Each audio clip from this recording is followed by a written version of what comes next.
Hey everybody, welcome back to the channel. So I am heading into the woods right now to take down my hunting blind. It's been about 10 days or so since the end of the season. January 23rd, I believe is today's date, so yeah, 10, 15 days, something like that. Anyway, I thought about leaving the blind out there for coyote hunting, just to try that out, but I can always pop it back up if we decide to hunt coyotes. Let me pull off here. We'll go take down our blind.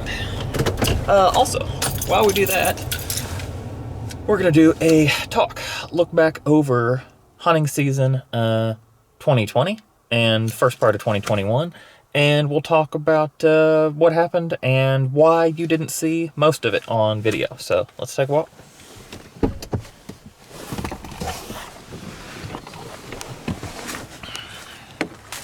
Alright, so if you guys follow the channel, you will have seen the first deer shot this year.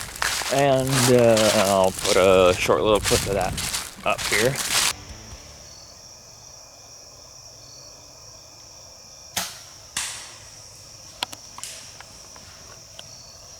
She must have turned to quarter to me a whole lot more than I thought, because there's the entrance hole, and that broadhead passed all the way through the front shoulder and out the other side. But look at that entry hole. That is crazy. Absolutely nuts. So that was the first deer, and the only deer that I got on that chunk of property. We're walking right now into one of my more productive spots for the deer, and I'll just start out the video saying I did shoot 8 deer altogether, and I am incredibly blessed to have been able to get that many. A couple of them were very small, and that's the reason that I shot as many as I did. If they had all been large, then I probably wouldn't have shot near as many because I wouldn't have had room in the freezer. I have given some of that away.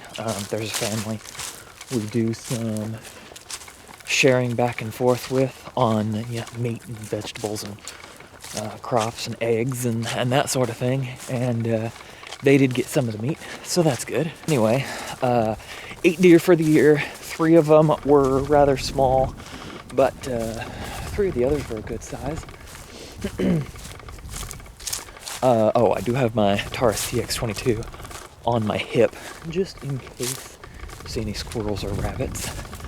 I haven't got any rabbits this year, and I'm kind of hoping to kick some up at some point, but we did jump one set of deer up through here. My wife and I were coming, she was gonna hunt, and they popped up out of here and ran across. We never did get a shot at them, but we came in slowly the next several times, just in case there was any more there, and we never saw a deer there again. The first deer, shot out on her co-worker's place. That's not too far from here. The second deer of the year, I talked to you guys about. It was that little spike buck.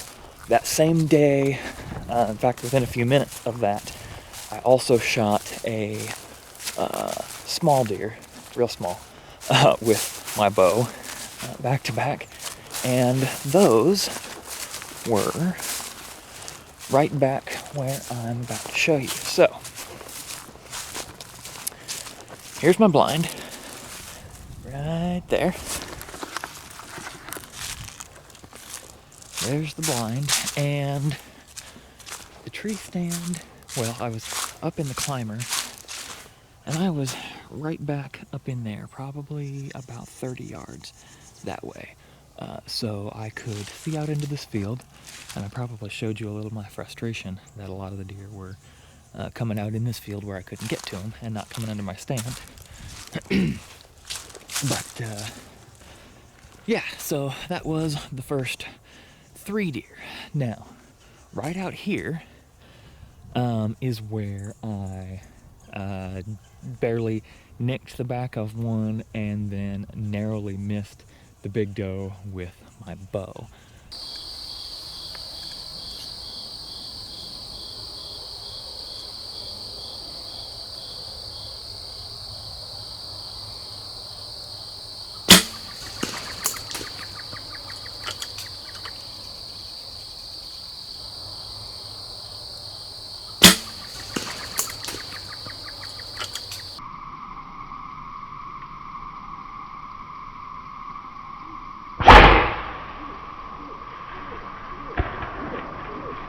And that is the end of bow season.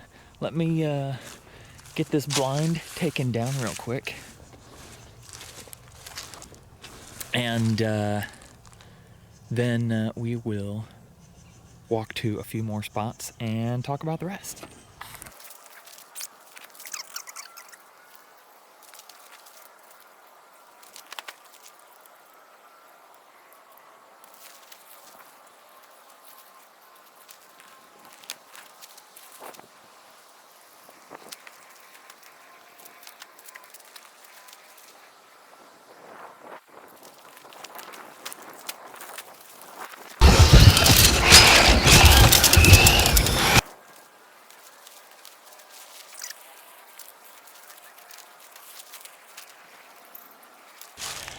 After bow season came muzzleloader season, and I did get a doe up in a spot that I will show you here.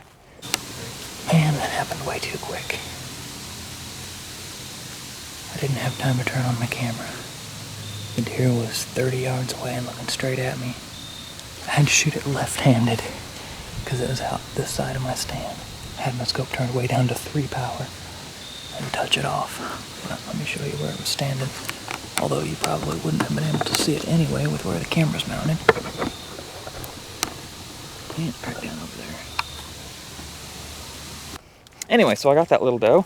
I alternated between hunting up on that field and hunting down on this field where my blind was. And I had my blind originally right over here where I was when I was with my bow. So I had the blind sitting. In fact, the ground is still a little bit cleared off in that spot. So I had my blind sitting right here. You can probably see the bearish spot on the ground. Anyway, so while I was right here, I had a really, really bad hunting day. And I'm going to talk to you guys about that in the video that comes directly after this. But anyway, he was standing right over there when I shot at him. That video coming out next will probably be called my worst ever hunting mistake, which is unfortunate. I didn't get any other deer. Oh, I did. End of muzzleloader season. So I told you about that first doe, small little doe that I got up there. Wasn't able to get that on video, unfortunately, and in fact didn't get any more shots on video for the rest of the season, just because how things worked out. And anyway, but I was sitting over there in my blind, and right out here in this field, right at last light, there were a couple deer that walked out, and I knocked one down with the muzzleloader. And about 50-yard shot, something like that. So that was a good-sized doe right out here in this field from the blind where you just saw with the muzzleloader. That story is actually kind of funny because I did end up losing 2 deer that I shot at this year. One of them I'll talk to you about in that video. The other one the neighbor actually found on his place. I was sitting in that blind, and it was the first deer I shot with the muzzleloader from that blind. She was out right here, about 80, 90 yards away. And I honestly don't know where the shot was. I am probably replacing that muzzleloader this year because I cannot get it to shoot worth a darn. I'll change the scope out first and make sure that it's not just the scope. Might even try a different bullet. We'll see. But anyway, the point is, it wasn't shooting worth a darn. And yeah, so I made a bad shot on that. I blood trailed it. In fact, my wife came out and helped me blood trail it for quite a ways back through these woods over here. But it ended up on the neighbor's place, and it was a couple of days before he found it, unfortunately. So I did lose that doe. But anyway, I had shot from my blind. In fact, let's walk over there. All right, so I was sitting right here in my blind looking out over this field. It was last light, and deer walked through this little strip of trees down here out into the field, and I took a shot and like I said, trailed it for quite a long ways, lost the blood trail, and ended up losing the deer, unfortunately. But as soon as I shot, several deer walked past me at 10 yards right through this opening and out into the field. They were walking slow. Had I not had a muzzleloader, I would have been able to shoot them at 10 to 15 yards. But since I had just shot, I was empty. So I sat there for a minute, watched them. I kind of moved around. The deer didn't move. So I reloaded my muzzleloader while the deer were standing there kind of watching me, and then shot again and put a deer down right here, about 50, 60 yards away, something like that. Clean shot, fell right down and died. That, I believe, is all the deer I got with the muzzleloader. So that's 3 deer with the bow, 2 with the muzzleloader. Let's go talk about rifle season. Almost forgot. There's one more thing I gotta do before we go over to where I shot deer with a rifle this year, and that's take down my trail camera. And I'm sure it's taking pictures of me right now.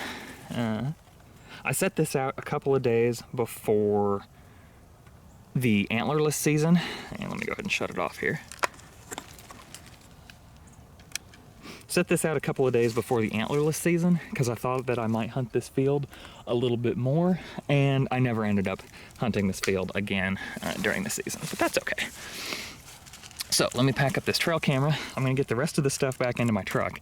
The shooting sticks, the hunting blind, all of that. And then we'll go over and we'll talk about the deer shot in rifle season. All right, so we are about 100 yards as the crow flies from where my blind was. So I'm up kind of on the next ridge over from the edge of the field. You might be able to see down through these trees. About 50 yards, maybe 60 yards from where I had that first deer stand set up in here. Anyway, I was walking through the woods doing a trail cam check, I believe like January 3rd or something like that, the last day of either the 3rd or the 4th.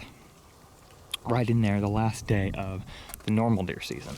And I was walking from my deer stand up this hill to check my trail camera that was about another 200 yards that way. And I saw a group of deer right back in here. So I came up real slow, super slow, and I sat down right here on these, well, if I can get my shadow out of the way, on a bunch of these fallen logs in here. And I only sat there about 10 minutes. I was carrying my, the Thompson Center compass in 6.5 Creedmoor.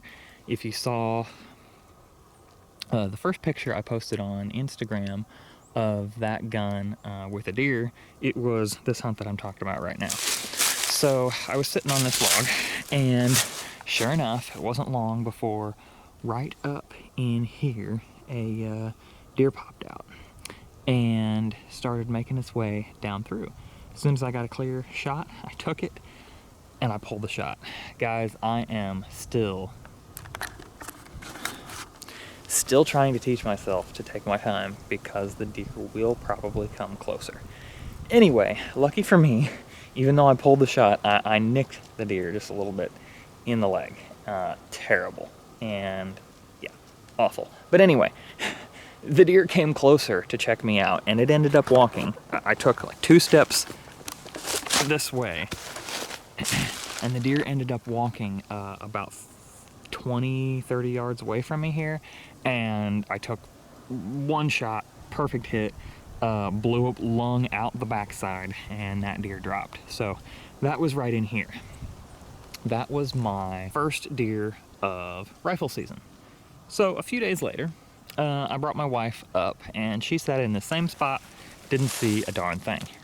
A few days after that, it's now January 6th or something like that. We shot that 450 Bushmaster video, and I said that we wanted to do the load, work up, and hunt with it that same day. And we cut it close. We came into the woods with probably 45 minutes to an hour left to hunt. And I'm just walking about 50 yards over here to where I had him sit with his gun, and he was sitting right by this big fallen tree with the big root ball right here. So he was sitting right in here, and I walked up, figured that I would go up into this field up there, sit on this point that you can kind of see up in this field. It's kind of up a hill, so it's hard to see. But I went up there just in case deer came across that field. I could maybe push him towards him so he could get a nice 70 or 100 yard shot. Because as you can see, there's a lot of great shooting lanes down through the timber here. It's a little thinner. There's not as much ground cover, just a little bit of bramble here and there, but not much. Anyway, I hadn't gotten to my spot and sat down for more than 10 or 15 minutes, and I hear him shoot. And sure enough, deer came right through here, and 50 or 60 yards from where he was sitting, right down in here, he made a perfect shot. It dropped. The shot was actually a little bit high, but the deer dropped right on the spot, and he went over there, and it was a spine shot, so he finished it off with his carry gun. But anyway, so that doesn't count towards my 8 deer. That was his one that he got from here. And I was real happy for him, because the load that we shot was actually, we were running out of time. So the load that he used for that was actually what we loaded up for sighters. And it was close enough on and carrying enough energy that we weren't worried about it being effective, even though it wasn't that accurate. It worked perfectly and put the deer right down. So that was a deer for him, which was great. So I ended up, I think I hunted one more day in there in antlerless season and didn't see anything. But I decided on the last evening of antlerless season, I was going to go all out, pull out all the stops, and try everything I could to put one more deer on the ground. And let's walk over there. And I got to go about 300, 400 more yards through the woods to talk about this. So I'll meet you over there. All right, so as you can probably see, there are a bunch of little ridges in the landscape here, and they're perfect for hiding down in while hunting.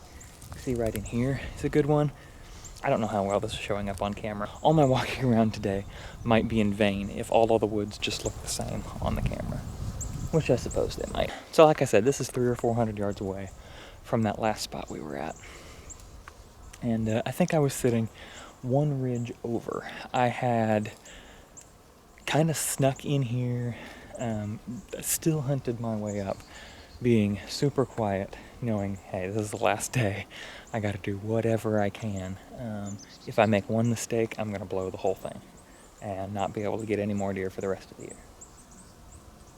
So anyway, I was sitting one ridge over back there and looking up in this little draw right up in here. And it's probably not going to show up that great on the camera, but there's a flat area that goes back right in here with kind of rises on either side of it. And on one side, there's this big, tall evergreen area, and I'm embarrassed to say I don't know exactly what kind of evergreen trees these are. Maybe you guys can tell me when we get over there. But I was sitting up here and thinking, you know what? If the deer walk right down through there, I'm going to have something like a 60-yard shot, and I'm going to have to wait for the exact right second, because even though there's not a lot of understory here, there's a little bit, especially right over here. But over here, there's so many little trees. Trying to get a clear line and have the deer stop in exactly the right spot is going to be kind of hard. So, and now keep in mind, I'm back because there were so many deer back over on the other part of the land. I haven't hunted deer this far. I've squirrel hunted over here a couple of times, but I hadn't hunted deer over this far this year. So I had no idea what to expect, other than just educated guesses. I know that there are deer over here because I've seen deer sign, but again, just never really hunted over here. So I figured they were going to come either up that draw or back through here. But I didn't have the spot that I wanted to get the best line of sight. So I still hunted over to that group of evergreens. Let's go over there.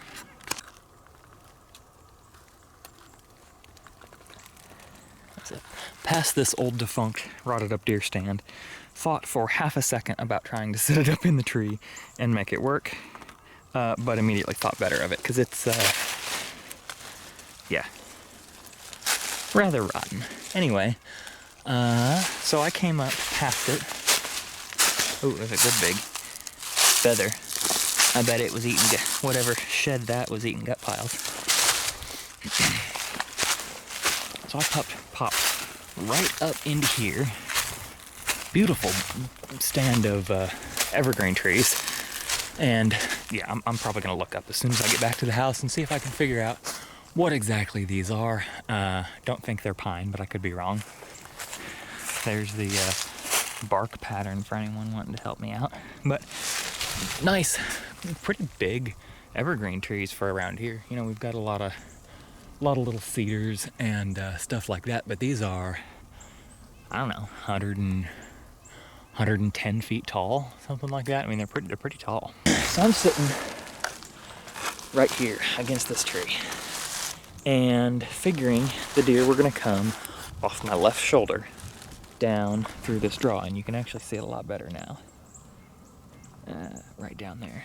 And I can't shoot very far. The property line is, there's a stream down there running at the bottom. Yeah, you can't see it. But just on the other side of that stream, it gets a lot thicker, and that's the property line. So I couldn't go over there, but I knew if a deer came right down here, I'd have a pretty close shot and a pretty good chance of getting a really good shot and not letting it run too far. But, of course, because I planned for the deer to be over my left shoulder, they came out over my right shoulder. And right down through here is where they came. And there was a group, I could see sort of peaks of them through the trees here. There were a group of, there were 5 or 6 deer, I'm not really sure how many. Several big does and a couple of young ones too. So they walked out down here, and I was absolutely 100% sure I was going to wait for the perfect shot. So deer walked down here about 60 yards, maybe a little further, not quite sure. But right down in here, I was all the way up against this tree, so I had a good sight line right down through here. And swapped the gun to my left shoulder and took a perfect shot on a big mature doe at, like I said, 60, 70 yards, something like that, left-handed, supported. I was absolutely confident about the shot when it went off, and the deer dropped. It just absolutely dropped right where it was. It was a heart shot. I was actually planning to do a dish or two with deer hearts, but when I gutted that deer, the heart was in chunks about this big. The bullet had hit the heart dead on and pretty much exploded it. I didn't recover the bullet on that deer. As soon as I made that shot, I awkwardly, because I was shooting left-handed, racked the bolt and got in another one, because the deer scattered, but they were still, they were still around down in there. And I waited just a minute, and one of the young ones ran right up to me, and I have a couple of recipes that are best with super young deer, so I figured I would shoot that last young deer for this year, and I would get a couple, I guess, veal sort of recipes. And I know there are probably people out there that are going to think that's absolutely terrible, but there are so many deer out here, I assure you. Shooting a young one is not hurting the population whatsoever. There are hundreds and hundreds, and they are way overpopulated. Anyway, that's beside the point. Kind of like that first deer I shot in rifle season. Right down here, about 30 yards, I put the crosshairs right on its heart, squeezed the trigger, and it flopped over. So all 3 deer I shot with a rifle this year, besides my making a bad shot on that first shot, all 3 deer that I shot with a rifle this year dropped on the spot, and I'm extremely grateful for that, because as you will hear in my next video talking about some of the things that happened during muzzleloader season, I hadn't been doing so great on being patient and waiting for a good shot this year. Anyway, guys, so that is 3 deer with a bow, 2 with the muzzleloader, and 3 with a rifle, making a total of 8 deer for the year. And I am super thankful for that. My freezer is full. I've made a ton of summer sausage. About to make a bunch of jerky with some of it. Made summer sausage, snack sticks. I've shared a bunch of meat around, and I'm planning on getting some to my family, my parents. My wife's parents are going to get a bunch of meat when they come to visit in a month or two. And again, I am super thankful for all the meat we were able to get out of the woods this year. I didn't go on a hog hunt this year just because of budget constraints, and we're trying to save some money right now. So I didn't go on a hog hunt. I don't have pork in the fridge, but I've got some nice young deer along with a bunch of mature deer to have a little bit more variety in the meat we've got in the freezer, along with a couple of different types of preserved venison that are going to be really good. Some stuff for canning later on. And anyway, yeah, I can't say enough how thankful I am to have been so fortunate in the woods this year and to have gotten 8 deer. My best deer season ever so far, and at points I had some of my worst moments deer hunting this year also. But best season overall.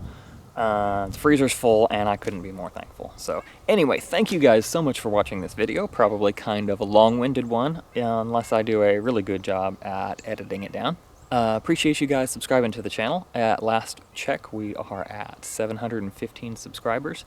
Once we hit 1,000, much of you guys probably know, we can do a few more things with monetizing the channel, even though I probably won't get anything from that since I'm a gun channel.